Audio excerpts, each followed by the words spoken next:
This is the Five Stars podcast. Let me talk to you. Hi.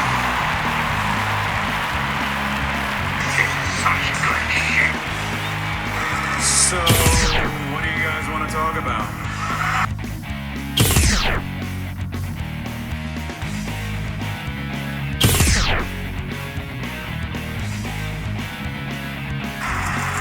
Tell me when I'm telling lies.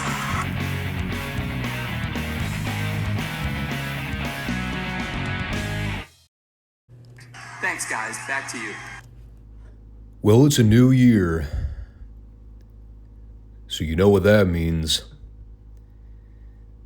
Time to set a bunch of artificial New Year's resolutions that are never going to happen.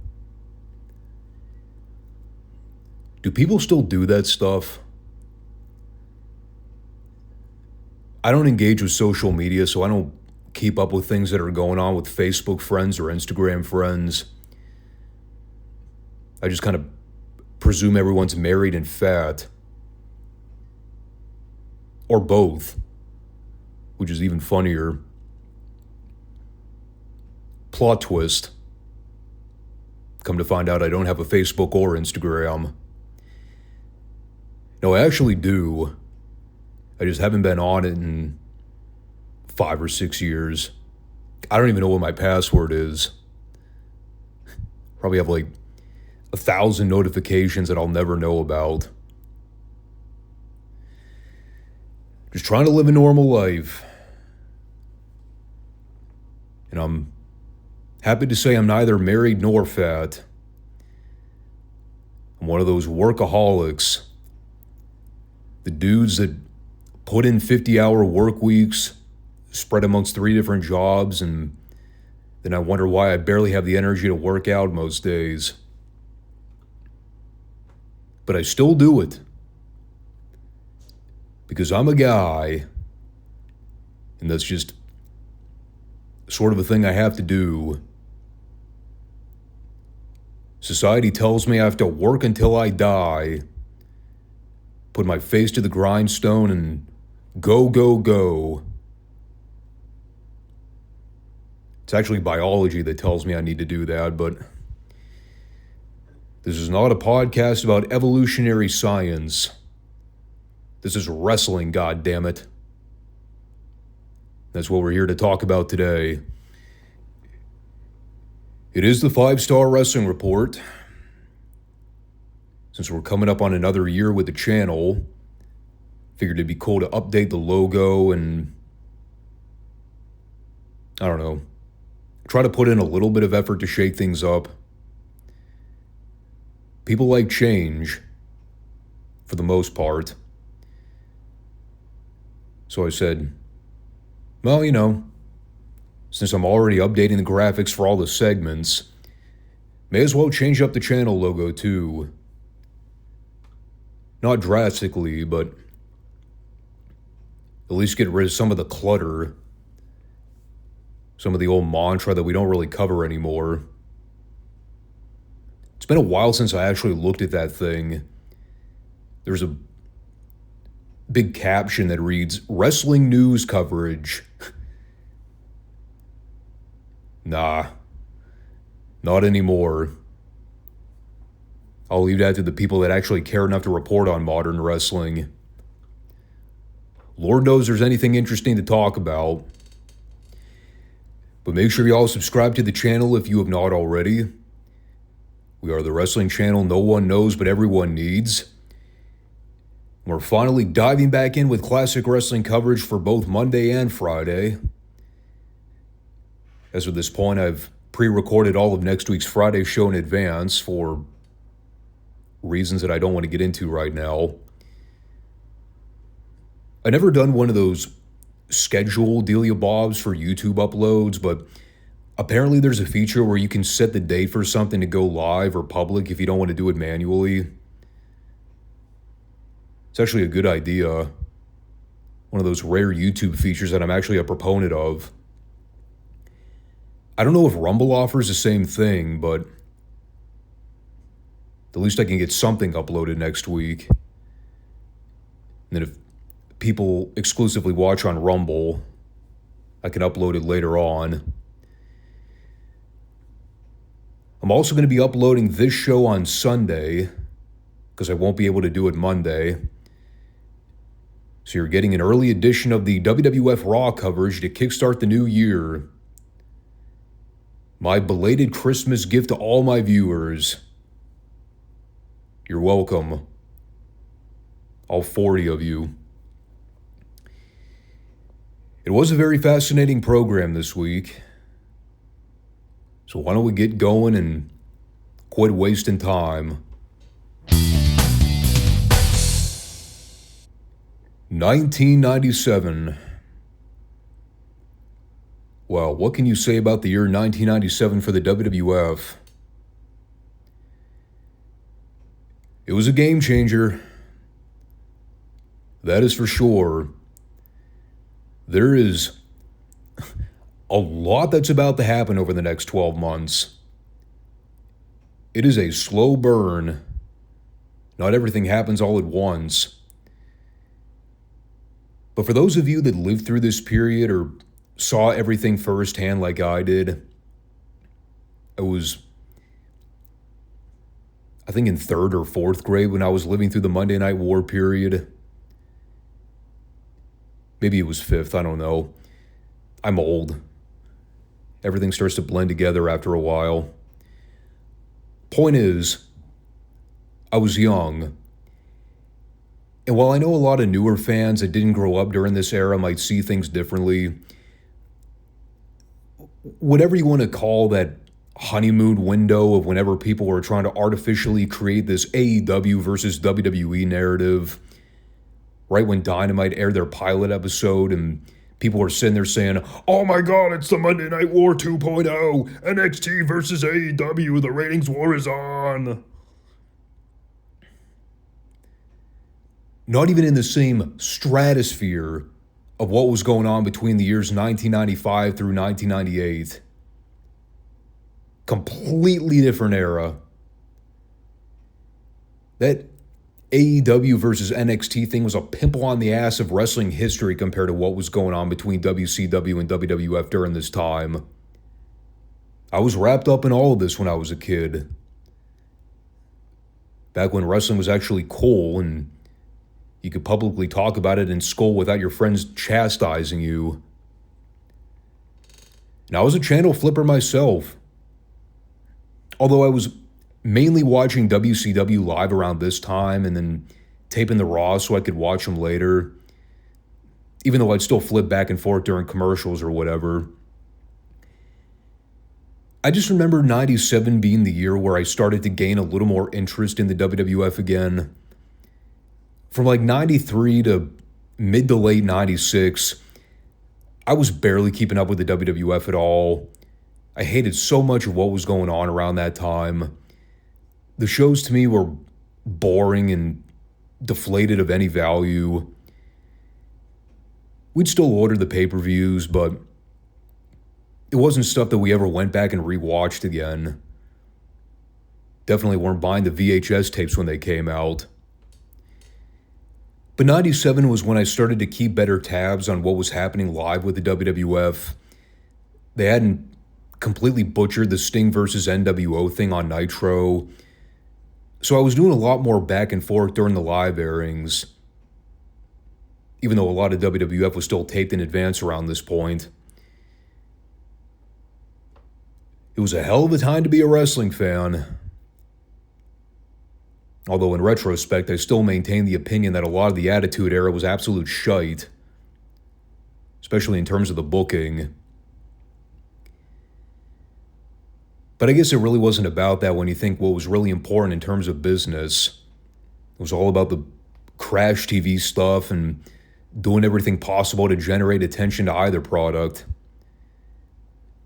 It was all about star power. It was about doing as much crazy, off-the-wall, unexpected shit as possible. Very different approach when you compare it to how I started watching wrestling, especially with territory footage.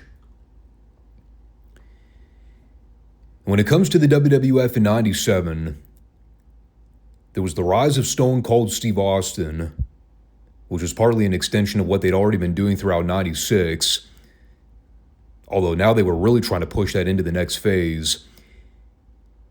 So you had that. And then you've got Bret versus Shawn, which, I mean, that in and of itself is the primary reason I'm looking forward to going back through this timeline again. There's other stuff that happened in 97 that I remember too. A lot of it paling in comparison to the build to Montreal. There's the Owen Austin match from SummerSlam, which is a near fatality for Austin's career, as we all know. There's Kane's debut. The Undertaker's Shawn Hell in a Cell, which is still my all-time favorite Hell in a Cell match. There's that weird, short-lived ECW invasion that kind of fell off the map relatively quickly and was just mainly a way to do some talent exchanges between Vince and Paul.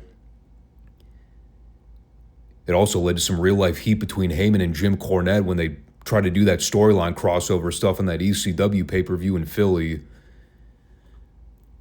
Shawn losing his smile. Their whole WrestleMania plans going into the crapper as a result.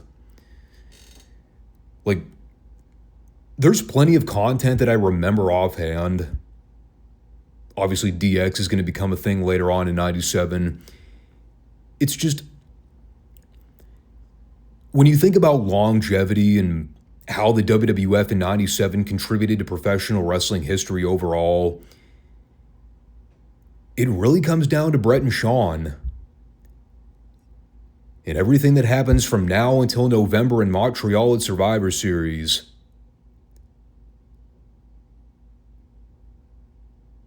So with that said, well, I don't want to get ahead of myself. First, we have to get through the Royal Rumble. And let's see how they did here in building up the card for that pay-per-view. To kickstart the show, it actually had nothing to do with Raw. It had everything to do with them plugging their debut episode of Shotgun Saturday Night, which was their new syndicated show they were trying to get over at the time. An edgier kind of television show to adapt with the changing times, one would argue. Did it do anything to really help build to the Royal Rumble or give anyone reason to tune into Raw? No. But at least the people got to see Marlena flash her tits on camera. And I'm sure most men would have no issue with that. Our opening match for Raw to kick off the new year is Owen Hart versus Mankind. A completely arbitrary heel versus heel match between two guys with no issue at hand for no explicable reason. Great. I liked in the opening minute to this match, Lawler's on commentary complaining about the odor he's smelling in the arena. He says it smells like one of those new Michael Jordan colognes. To which Vince scoffs and goes, "Haha, nah, pal, that's just formaldehyde." Oh, it is now. Huh. That's interesting. Just formaldehyde, you say? Nothing that couldn't easily kill someone if you inhaled it for long stretches of time. So when you ignore the simple fact that there was no one to cheer for in this match, technically it's a good wrestling bout. They fought on the floor for well over what would have been a 10 count. Owen Hart used his tag belt to hit Mankind with it right in front of the official. Take a wild guess as to whether or not that was a DQ. I also enjoyed the spot where Mankind used a washing bin on Owen. There was one fan who tried to start an ECW chant, which very quickly faded out. Comedy. So they're going back and forth. Again, there's not really a heat spot or anything because it's two heels wrestling each other. Eventually, Owen misses a charge in the corner. And then Mankind just grabs Owen and hits him with a spike pile driver for one of the flattest ass finishes I've ever seen. Flatter than a crack whore's breasticles. This is the kind of shit that I always shook my head at, even as a kid. The idea of two so-called bad guys just having a random cold TV match for no reason at all. I get the whole, we need to blur the lines of reality a little bit. But there should still be a rhyme and a reason for doing heel versus heel or face versus face in wrestling. To me, that's not something you can just throw out there aimlessly and expect people to care about. Unfortunately, we see more and more of it in today's product. That's one of those bad habits that's been picked up on over the years in both major wrestling companies. I'm not even exclusively calling out TK for that one. So then we had this pre-taped interview in the locker room with Shawn Michaels, Jose Lothario, and Pete. That is exactly how Vince presented him to the audience at home. Very nonchalantly goes, "Oh, hey, and there's Pete." Okay, then. Who is Pete? Why is he there? What is his purpose?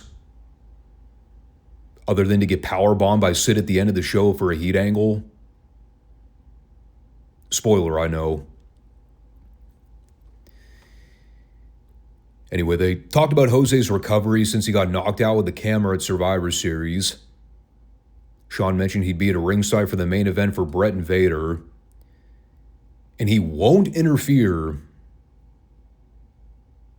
Keyword, won't. Hey, you know what? He was a man of his word. For the record, not that I look for any excuse to call out Shawn for being the world's biggest douche, but sunglasses indoors, there's nothing in the world less douchey than that. I don't care who you are. Unless you're Dusty Rhodes, no other babyface has ever pulled that look off. We had more shotgun footage. In addition to the Nation beating up Ahmed, they also aired a quick tape of the debut of the Flying Nuns, which was beyond grand. It's so funny because I say something like that with a straight face. Unless you know what I'm referencing when I mention the Flying Nuns, you would think I'm high on crack. And I would still argue that the Flying Nuns gimmick wasn't as wretched as the fake Razor and Diesel, who, yes, are still a thing. We had the misfortune of getting to watch them wrestle Doug Furnas and Phil LaFawn. Remember when Furnas and LaFawn beat Owen and Davey Boy at Survivor Series? The current reigning tag team champions. Glad to see how well they followed up with that. I think they do eventually get a title shot at the next In Your House, but good God. These guys fallen off a cliff in the last 2 months or what? So what we had here was a tag match with two teams who aren't over and no one actively cares about. 3 of the 4 men involved are moderate to very solid workers. And then there's Rick Bogner, who absolutely sucked ass in every conceivable way. I think this may legitimately have been the worst match I've ever seen him have. And that's truly saying something. Heat on Furnas for about an hour. LaFawn made a lukewarm comeback and some okay double team spots with LaFawn. or Furnace. My favorite moment in this match is when Furnace has Diesel in a jackknife cover. Diesel kicks out at like 1.9, and Vince, doing what he typically does when he's counting falls, he's already at 3 before the ref's coming down to count fucking 2. So Vince goes, "He got him!" And Lawler goes, "No, he didn't." And Vince just responds under his breath, "He didn't?" Fucking died, dude. It's one of my favorite Vince McMahon tropes as a commentator. Never gets old. Eventually, Furnace and LaFawn take out Diesel and then hit Razor with their modified Doomsday finish for the 3. I wrote, "This match went way too long, and I'm pretty sure the entire building took a power nap twice by the time this atrocity was over." Oh yeah, and Honky's back on commentary this week. He's still in the market for new recruits. I have no earthly idea why he thought this would have been a good match to scout for talent. But this is the one he chose. Poor choice. So, well, there was some other flim-flam that I kind of glossed over. Bret Hart did a promo. He basically encouraged Shawn to try to interfere in his match later because he's really looking for an excuse to punch him in the face. Not a completely unsound rationale. And right in the middle of his promo, they cue up Sid's music, which Bret responded to by walking off set. And so, while you're thinking in the back of your mind, as they come back from commercial, maybe Bret's going to go out to the ring to confront Sid face to face, complain about him eating away from his interview time. That is, in fact, not what happened. Instead, they come back where Sid's already in the ring doing an interview with JR. Bret does not make a single appearance. In fact, he's not even mentioned here. So, them cutting Bret off in the middle of his promo and him angrily leaving, that led to nothing. They said, "Bret's going too long. We got more shit we need to do. Cue Sid's music." It was very weird. What wasn't weird was Sid's interview. It was an experience, as all Sid interviews typically are. He, honestly, I jotted some notes down here, but for the most part, I didn't have a single fucking clue what Sid was talking about through the majority of this. He started talking about how the ring is like a battlefield. You either kick or be kicked. You either hit or be hitted. Pretty sure that was a direct quote. Or you can hit someone with a camera before they hit you with a camera first.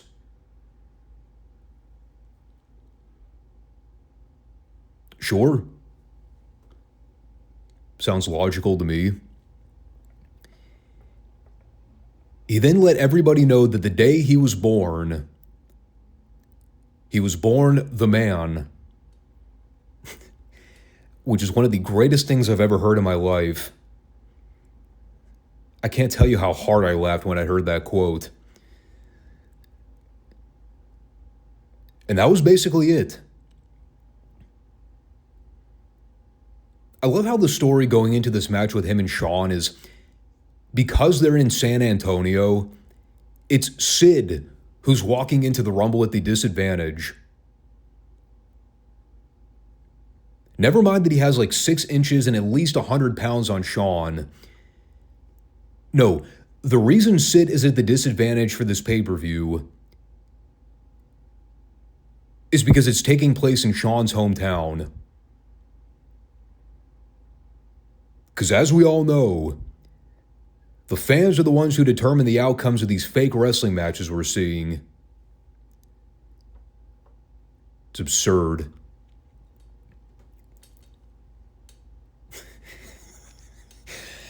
Sorry, I can't get over that. The day I was born the man. God, how the fuck did they not make merch off that? Can you imagine how much bank the WWF would have made in 97 having printed that quote on a t-shirt? Jesus.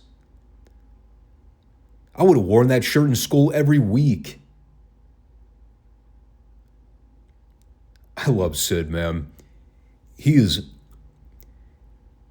such a joy to watch on these retro Raws. I'm going to be so sad when he leaves later this year. So the TV main event is Bret Hart versus Vader, with Shawn Michaels on commentary. Oh, by the way, I did want to mention my favorite thing about Raw this week. Well, my second favorite thing. 2 of my all-time faves involved in one segment. There was a clip they aired from WWF Superstars where The Undertaker showed up behind Jim Cornette at the commentary booth and then dragged him down to ringside so he could tombstone him. Which also had a great line from Jim Ross as The Undertaker's holding him upside down, getting ready to drop him. JR goes, "Look at all that girth." Fucking hilarious.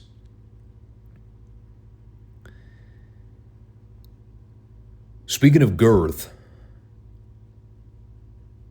well, Vader was arguably quite girthy. It's a damn shame his stock has fallen to where it has here in 97. You can all thank the shirtless prick sitting on commentary for that one. It was interesting listening to Shawn throughout this match. Keep in mind, he is eventually going to turn heel. It doesn't happen till like right after SummerSlam, but I mean, he's basically showing more signs of a heel turn the way he's conducting himself on TV every week. Talking about how he used to do things the corporate way until everybody started coming down on him, so now he's going to start being his real self. I mean, he's definitely been more heelish over the last few months than he was at any other point when he was champion last year. I still question why they put it off for so long. Well, I know why. Because Vince. So Bret's working over Vader for a while. It's not a very exciting match early on, but it's technically sound. Eventually Vader cuts him off and starts working him over. Ends up missing a Vader bomb at the end so Bret could start his comeback. And as they both get dumped to the floor, out comes Sid to flagrantly kidnap one of the camera guys and drag him to the back. Meanwhile, as they cut to another shot of Vader and Bret, you see Stone Cold show up in the background to stun Bret behind Hebner's back.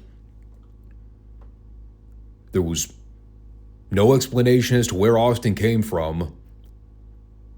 He just magically showed up from out of nowhere to lay out Bret. So that way Vader could throw Bret back in and then hit the Vader bomb for the 3.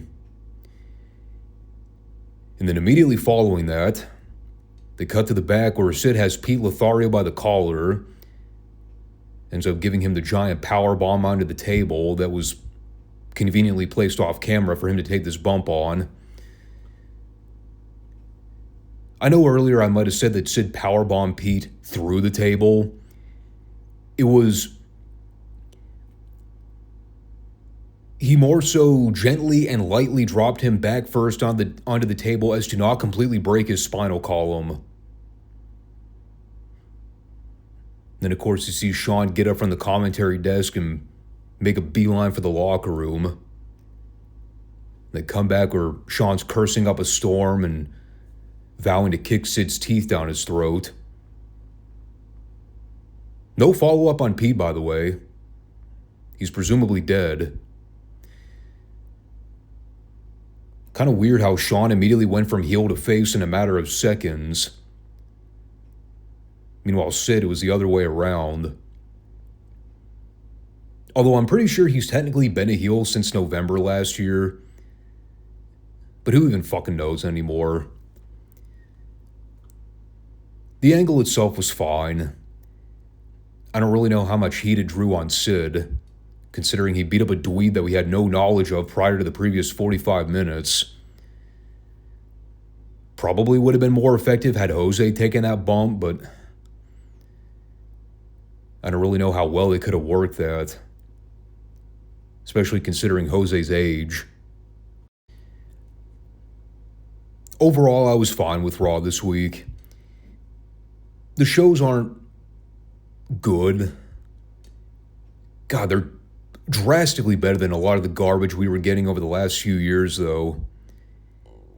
It is frustrating that we're going to see more and more of these 50 Shades of Grey gimmicks where you can't fucking decipher who's a good guy and bad guy most weeks. That's what I'm not looking forward to. But the shows have a clear-cut direction in terms of what they're trying to build for at Mania, and that I can at least get behind. I'm still counting down the days until they end up going to 2 hours, which, God, I don't even know how to process any of that right now. It's going to be an extra 30 to 40 minutes of watch time every week. It was a format change they needed at the time, but it is also going to signify 30 to 40 extra minutes of crap a lot of weeks. So I'm a little on edge about that. It's not as bad as 3 hours. I'll cop to that. 2 hours of Monday Night Raw is a struggle. 3 is damn near torture. But we still have a couple more months. And on that note, I think that's it for this week. So, yeah. Make sure you all subscribe, like the show, come back and check us out every week. And we will be back this coming Friday for coverage of WCW in Mid-South. Thanks all for watching. Happy New Year. And hopefully it's a good one. Take care. Talk to you soon. Peace out.